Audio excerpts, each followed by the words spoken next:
Custom Car Care, and I am here with Dustin, who's going to be telling us a little bit about diagnostics and some repairs. So first off, Dustin, thank you so much for being with us today. Appreciate you guys coming out. Yeah, so let's dive right into it. So I know that a lot of times you'll go to these box stores or these parts stores and they'll have a diagnostic machine that's supposed to tell you what's wrong with your car, give you the part that you need, and you're supposed to be able to go on your way. But that's not exactly true. Tell me a little bit about I sure wish it was. That would make my life a whole lot easier.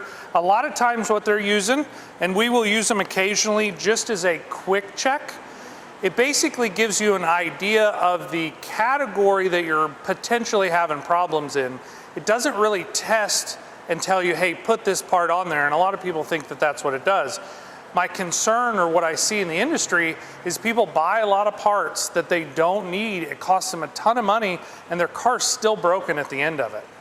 That's gotta be rough. It's terribly frustrating, even from my side of it, where I sit down and have a discussion with the customer and let them know, hey, this is what's going on.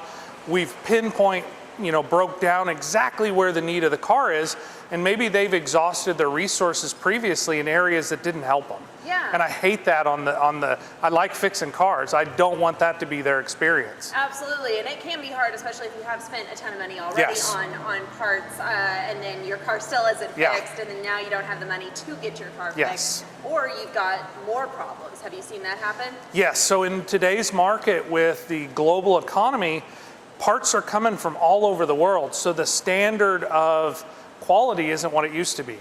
And these cars are getting more technical, and they won't tolerate inferior parts. So now I have the original problem, and I have 2 or 3 extra problems that I got to work through at the expense typically of the customer or the car owner. Okay, goodness. Now you said you compared these things to like your magic 8-ball. Yep, this here, this is a little tongue-in-cheek joke. Basically, it's the best guesser in town, if you will, which is really what I consider this.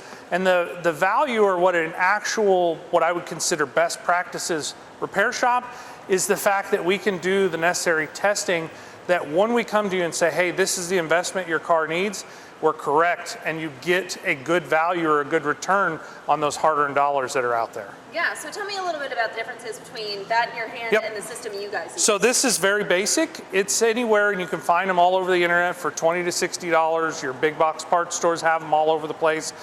These take continuous updates, and these are anywhere from $6,000 to $12,000 in annual updates, along with a skilled technician that continues his or her education to operate the system correctly, versus just kind of shooting in the dark, if you will, or kind of a little bit of a parody here. Doing a little magic trick.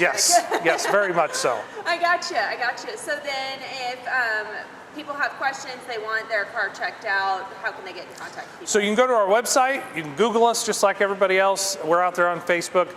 Just do your homework. If you've got a trusted shop that takes this seriously, stick with that shop. If you don't, and you have gotten frustrated or experienced what we're talking about today, that your car's still broken after an investment, give us a holler and we'll get you an appointment set. All right, sounds great. Well, thank you so much for being with us today.